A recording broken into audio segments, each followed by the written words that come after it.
I had exactly $184.12 in my checking account, a fresh incision running under the left side of my ribs, and a brass key taped beneath the foam handle of my walker when my sister told me I had 48 hours to sign away the last thing my husband had left me. She said it in the discharge pickup lane outside St. Vincent's in Seattle while rain clicked across the windshield, and my pain medication made everything feel half a second slow. The betrayal was $612,400, moved in pieces while I was in and out of surgery, and the key in my hand fit a downtown storage locker I did not know existed. My husband had been dead for 11 weeks. I was still sleeping in a recliner because lying flat hurt too much. My sister kept smiling like she was helping me. Then she slid an envelope onto my lap and said, "If you miss this, you lose everything. Let me take you back. My name is Nora Bell. I was 42 then, and for most of my adult life, I worked in records compliance for the Port of Seattle." That sounds less useful than it is. What it meant, in plain language, was that I spent my days tracking what people signed, when they signed it, which version was real, who had touched a file, and what changed between draft and final. I was good at patient work.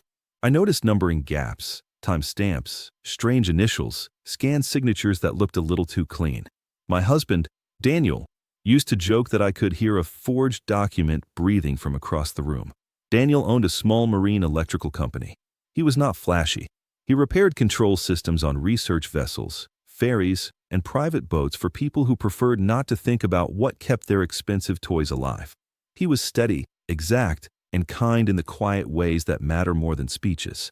He remembered how I took my coffee. He brought home pears because I liked them cold. He never made a show of loving me.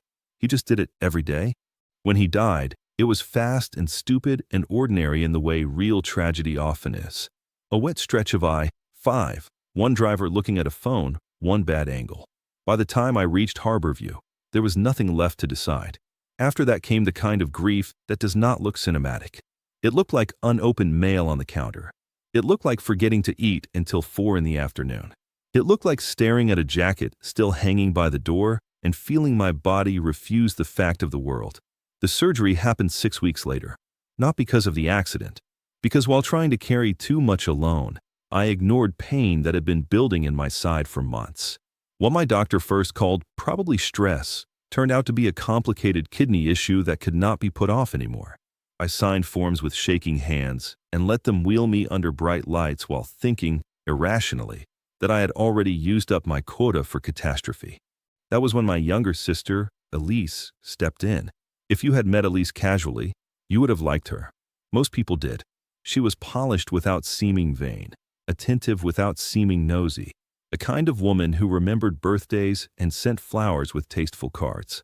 She worked in event fundraising for a regional arts foundation and knew how to make generosity look elegant. She also knew exactly how to stand near pain without absorbing any of it. She had a gift for arranging herself as the reasonable one. Growing up, I was the one adults trusted with instructions. Elise was the one they forgave before she asked. I handled forms, logistics, calendars, rides. She handled charm. If there was one slice of cake left, she somehow ended up with it and a convincing explanation for why that was fairest. None of this sounds criminal. At the time, it wasn't. It was just a family pattern. After Daniel died, Elise showed up with groceries, a house cleaning service recommendation, and a voice so soft it made other people think she was safe. "You shouldn't be handling paperwork right now," she told me the week after the funeral. "Let me help with the insurance and the vendor stuff. Your brain needs rest." I should have said no. Instead, I said thank you, because grief makes delegation feel like survival. Daniel's business also came with an old friend named Miles Haddon. Miles had helped him launch the company 12 years earlier, then stepped away and stayed on as outside counsel whenever contract disputes came up. He was one of those men who always looked finished. Expensive coat, careful haircut, low voice, easy smile. At the funeral, he put one hand on my shoulder and said, "Daniel trusted me. I'll make sure nobody takes advantage of you while you're vulnerable." There are sentences that sound different in memory after you know what they cost. At first, what they did was small enough to hide inside normal chaos. Elise asked me to sign a temporary authorization so she could talk to Daniel's bookkeeper while I recovered. Miles sent over estate forms and said he would simplify the probate timeline. I skimmed where I should have read. I signed where I should have slowed down. I was medicated, grieving, sleeping in fragments, and ashamed of how badly I needed help. Those are not excuses. They are just facts. 2 weeks after my surgery, I got my first warning that something was wrong. It came from Daniel's shop foreman, a broad-shouldered man named Victor who had worked with him for 9 years and considered voicemail an insult. He called at 7:12 on a Tuesday morning and said, "Nora, I need to ask you something, and I'm asking because this doesn't smell right. Why are we paying Harbor North Strategy $38,000 a month?" I was still in bed, propped awkwardly against pillows. What is Harbor North Strategy? That's what I was hoping you'd tell me. I sat up too fast and felt the incision pull. There's no consultant on retainer. That's what I thought, Victor said. But I've got 2 approved wires and a 3rd draft request, all signed off with your estate authorization. I told him not to move another dollar. He hesitated, then lowered his voice. Miles already told accounting you'd say that. Said you were confused from the meds. That was the first moment cold entered the story. By noon I had asked Elise for copies of everything she had handled while I was in the hospital. She smiled, poured tea in my kitchen like she lived there, and told me I was spiraling. "Nora, you are healing. This is exactly why I stepped in. Miles has a full picture. Daniel's business was more leverage than you knew. Daniel was many things. Secretly sloppy was not one of them." When I asked for the records again, Elise's face changed in a way most people would have missed. Not anger, irritation. The brief expression of someone inconvenienced by another person's return to competence. "You always do this," she said. "You make care feel like theft." I put the mug down because my hand was starting to shake. "Then give me the files and clear it up." Instead, 2 days later, Miles emailed me a packet with highlighted pages and a deadline. According to him, Daniel's company had significant hidden liabilities, and the fastest way to protect me was to assign all operating control, temporarily, to an emergency management entity called Harbor North Strategy. There was an option agreement attached giving the entity purchase rights over Daniel's commercial lease, inventory, and client contracts if the estate defaulted on certain obligations. In neat, lawyerly language, it would convert my husband's life's work into somebody else's asset for pennies. The management entity had been formed 19 days after Daniel died. Registered agent, Haddon Legal Advisory. Member manager, Elise Warren. That was the dehumanization moment, though it did not come with shouting. It came with formatting. I printed the packet, sat at my dining table, and forced myself to read every page slowly. The signatures bothered me first, not because mine were forged in the obvious sense. They were mine. But the scanned initials on 3 exhibits sat a fraction too high from the baseline, which often happens when signature blocks are lifted from prior PDFs and dropped into later versions. The page numbering also skipped from 41 to 41A, then back to 42, which meant inserts. The metadata, when I checked it on my laptop, showed author revisions from a user profile named Warren, Dev. Elise liked to say she was terrible with tech. She wasn't. She was strategic with helplessness. I called her that night and asked one question. "Why is your name on the LLC?" Silence, then a sigh heavy with rehearsed patience. "Because somebody had to step in." "For my husband's company?" "For your mess." I remember that sentence clearly because it did something useful. It removed any last obligation I had to doubt my own reading of events. The next morning, the envelope appeared in the hospital pickup lane. I had just been discharged from a follow-up procedure after a complication with my incision. Rain on the windshield. The brass key under my walker handle, which I had found while waiting for transport downstairs. Daniel's handwriting on the tape. "If anything feels wrong, locker 318. Elise drove because I was not cleared to. She parked, turned toward me, and set the envelope on my lap. Inside was a signature page transferring my beneficial interest in Daniel's residual estate assets into a settlement vehicle administered by Harbor North Strategy. In plain language, if I signed, everything that had not already been bled out in fees and wires would be gone too. "If you miss this, you lose everything," she said. I looked at her. That line sounded expensive. "Did Miles write it for you?" She smiled without warmth. "You don't have the stamina for a legal fight, Nora. You can barely get in and out of a car." That was history repeating itself in adult clothes. When we were children and our mother got sick, I learned how to cook eggs and sort pills by day. Elise learned how to cry at exactly the right moment and be told to sit down.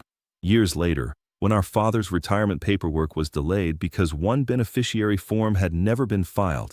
I fixed it. Elise took him to lunch and let him tell everybody she was handling the stress. She had always liked the glow of responsibility better than responsibility itself. I told her I needed the restroom. Instead, once she helped me through the sliding doors, I called Victor from a bench by the outpatient pharmacy and asked whether Daniel had ever kept a storage locker. "Only one I know about," Victor said. "Downtown, under the old Maritime building. He used it for archived manuals and old bid files." "What?" "Because I think he knew something before I did." An hour later, Victor met me at the locker because I still moved too slowly to do much alone. He did not ask many questions. He just brought a folding chair, helped me sit, and watched while I used the brass key on Unit 318. Inside were 4 banker boxes, a fireproof pouch, and one yellow legal pad in Daniel's handwriting.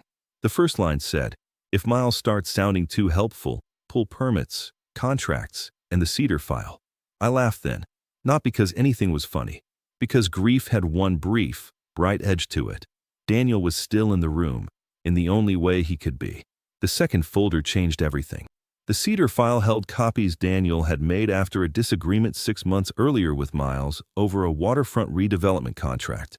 There were invoices from Harbor North Strategy dated 3 months before its official formation. There was a draft operating agreement naming Elise as silent member and Miles as controlling beneficiary through a trust wrapper. There were insurance claim summaries tied to storm remediation grants. There were internal emails Daniel had printed because, as he once told me, paper is harder for liars to edit after the fact. Most important, there was a canary clause in a side letter attached to a vendor engagement package Miles had prepared for Daniel and assumed he had signed without reading. Daniel had crossed out the execution line and kept the draft. The clause said that if any management or advisory entity created in contemplation of estate transition appeared in financial transfers without unanimous written authorization by both Daniel Bell and Nora Bell, the unauthorized appearance would itself constitute evidence of fraudulent inducement and trigger immediate equitable remedies, including fee disgorgement and injunctive relief. It was the kind of clause almost nobody notices until it matters. Miles had drafted the trap for someone else. Daniel had saved it for him. There was also a USB drive in the fireproof pouch. On it were vessel maintenance videos Daniel had archived for training. Most were ordinary. One was not. During a walkthrough recorded in his office after hours, the camera had been left running while Daniel stepped out to take a call. The wide frame caught Miles and Elise entering the office 15 minutes later. They thought the room was empty. They stood near Daniel's desk and discussed moving the widow through a staged restructuring before she was clear-headed enough to be difficult. Elise asked whether my hospital paperwork would justify urgency. Miles said, "It doesn't have to justify it. It just has to intimidate her." At one point, he held up a page and laughed about reusing my initials from an old port contract file Daniel kept in his sample folder because Nora signs like a machine. It was not hidden camera drama. It was worse. It was casual. I took the boxes home, locked the door, and did what I had not been strong enough to do for weeks. I switched from surviving to building a record. The first person I called was not police. It was Priya Nair, a commercial litigator I knew from port compliance work and trusted because she billed like a surgeon and talked like a mechanic. When I told her I had possible estate fraud, forged approval inserts, metadata issues, diverted company funds, and a self-written canary clause, she went quiet for 3 full seconds. "Do not email any of this yet," she said. "Do not warn them. Do not sign anything." And Nora, "Yes, this isn't revenge. This is justice." She came to my house that night with a laptop, a scanner, and a forensic IT consultant named Benji, who wore hiking boots to everything and treated document properties like confessionals. By midnight, we had mirror drives, preserved the USB chain of custody, downloaded revision histories, and matched Harbor North Strategy's filing dates against invoice creation dates. The metadata twist was cleaner than I hoped. Several emergency estate documents had been created before the hospitalization they claimed had made them necessary.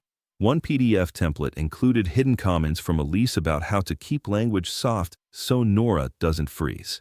Another preserved Miles's internal note, "Move before widow gets outside review." By 2 a.m., Priya had a plan. We would file for an emergency temporary restraining order in King County to freeze further transfers from Daniel's estate and company accounts.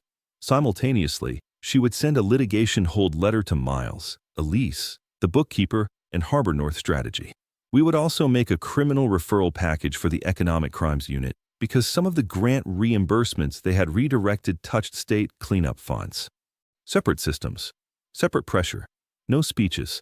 What if they run? I asked. Priya looked at the banker boxes. People this confident don't run early. They perform. She was right. The public set piece arrived a week later through the one thing Elise loved more than money, an audience. Her Arts Foundation had a donor gala at the Seattle Harbor Club, and she was being recognized for leadership in transitional giving strategy. I almost admired the phrasing. The same afternoon, Miles had scheduled a probate status hearing to finalize interim authority over the estate, assuming I would be too weak or too embarrassed to contest his narrative. Priya smiled when she saw the calendar overlap. They venue switched their own downfall, she said. The hearing came first. I wore a plain navy dress because it fit over the tenderness in my side, and because grief had taken all interest in costume from me.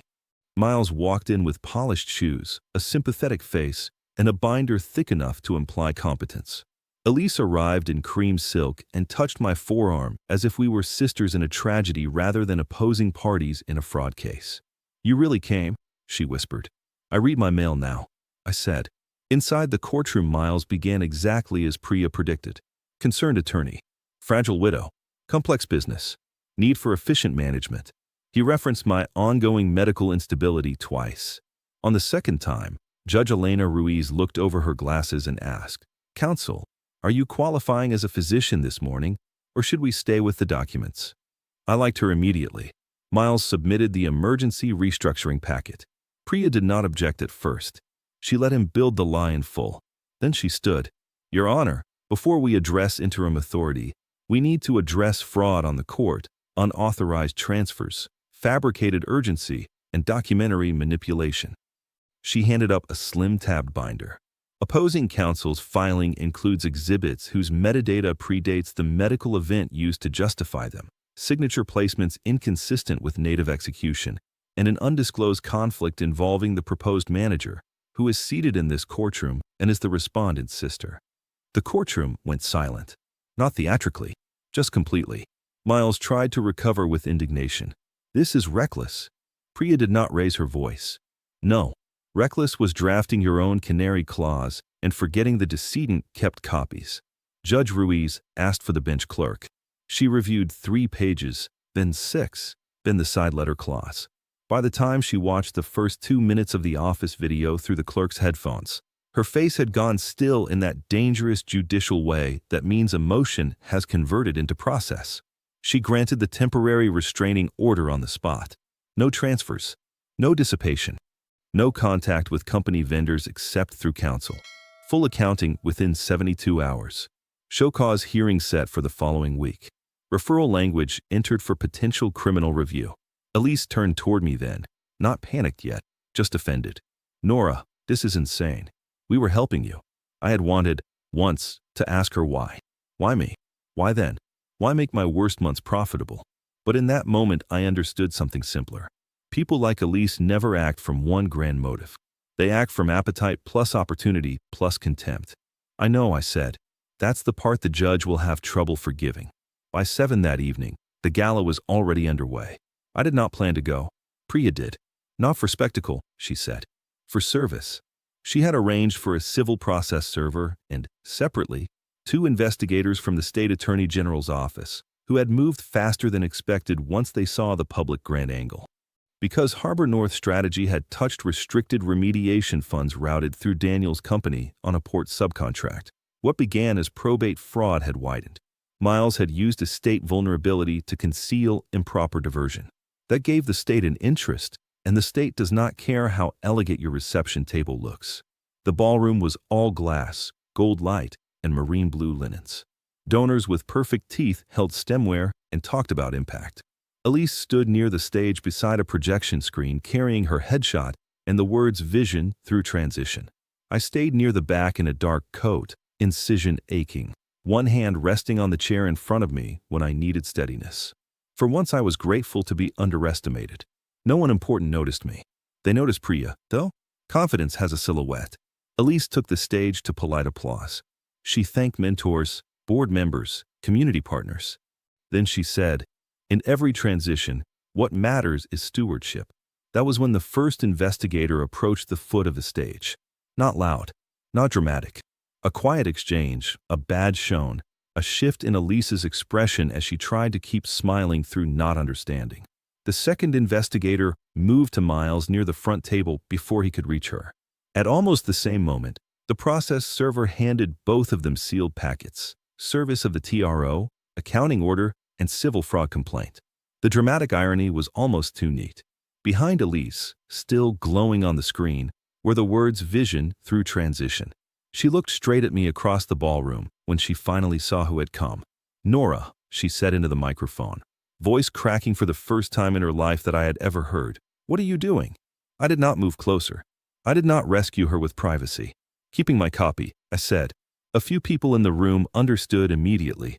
Most did not. But confusion at wealthy tables travels fast, and status can vanish in under a minute when enough people sense paperwork. Miles was escorted into a side corridor for questioning. Elise stepped off the stage, then stopped when one investigator asked for her phone. She looked around as if the right donor might reverse facts by standing up. No one did. The official consequences took months, as real ones do. The first week was filings, account freezes, and inventory holds.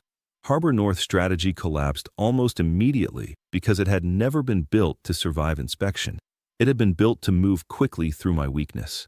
Once bank subpoenas went out, the $612,400 resolved into categories: sham advisory fees, unauthorized management draws, event expense laundering through charitable vendor invoices, and one planned property assignment that had not finished because Daniel, bless him, had left a paper trail and a clause designed for bad faith. Miles was disbarred 18 months later after a disciplinary record that read like a tutorial in how not to weaponize probate law. He also pleaded to felony theft and filing false instruments. Elise took a plea on fraud and misappropriation counts tied to the diverted funds and avoided prison only because she cooperated late, returned part of the money through liquidated assets, and had no prior record. She received house arrest, restitution, community confinement, and a professional ban that ended the career she had built on being trusted in rooms with checks. People always ask, in stories like this, whether I felt satisfied. Not exactly. Relief is quieter than satisfaction. Relief is finding out your body can unclench. There was a show cause hearing 3 months after the gala where Judge Ruiz reviewed the full accounting. Miles's replacement counsel tried to frame the matter as overzealous administration complicated by family misunderstanding. Priya stood and read one sentence from the office video transcript. It doesn't have to justify it. It just has to intimidate her. Then she submitted the metadata logs, the backdated invoice drafts, and Daniel's unsigned canary clause copy. Judge Ruiz did not hide her disgust. "The court is not a laundering service for polished coercion," she said. That line made the local legal paper. Daniel would have enjoyed that. I sold 2 underperforming service contracts from his company, kept the core crew, and appointed Victor operations manager because he had told me the truth before the money finished moving. I did not pretend I could run marine electrical work myself. What I could do was keep records clean, vendors honest, and opportunists far from the building. Over time, the business stabilized. Slowly, then clearly. I also kept the brass key. Not because I needed the locker anymore. Because it reminded me that Daniel had seen danger before I did and loved me enough to leave instructions instead of pride. 1 year later, I was standing in the small workshop office above the service bay, watching rain stripe Elliott Bay through old windows, when Victor knocked on the door and asked whether I was ready to sign the lease extension. I was wearing jeans, a gray sweater, and no expression of crisis. My scar still pulled in cold weather. Grief still arrived sometimes through ordinary objects. But my life no longer felt like something other people could access by sounding confident. I signed a lease. After work, I drove home to a narrow blue house in West Seattle with a vegetable box I mostly neglected and a kitchen table that no longer looked like a legal triage station. Priya came for dinner once a month and still corrected my posture when I reviewed documents too long. Benji sends me screenshots whenever a fraud case in the news includes bad PDF hygiene. Victor now believes folders should be color-coded and refuses to admit I converted him. Small victories matter. As for Elise, I saw her twice after sentencing. Once at restitution conference. Once outside a grocery store. The first time she cried. The second time she tried to explain herself. I was drowning too, she said. You have to know that. I didn't know it. Or part of it. She had debts I had not seen, appetites she kept hidden, a lifelong habit of mistaking access for entitlement. Pain may explain a person's choices. It does not convert theft into love. I know you were drowning, I told her. You still climbed onto me. She nodded like she had been waiting a year to hear the sentence phrased correctly. I do not hate her. Hate is intimate, and I have given enough intimacy to the wrong people. The stranger part is that I am grateful for the flaw that almost ruined me. I go silent too long. I endure while I gather. That is not always wisdom. Sometimes it is just old training in a responsible daughter's body. But once I stopped confusing silence with surrender, it became useful. I learned that stillness can hold a line. That records matter. That version history matters. That people who rely on your exhaustion are often terrified of your recovery. Daniel once told me that a clean system is a kind of mercy because honest people do not have to perform innocence inside it. I understand that better now. So that is my question for you. Have you ever mistaken your own exhaustion for helplessness? And when you finally looked closely, what changed? If this story stayed with you, subscribe and stay with me for the next one. Sometimes justice is not loud. Sometimes it is a flagged timestamp, an unsigned clause, a copied file, and the moment you stop letting polished people narrate your life.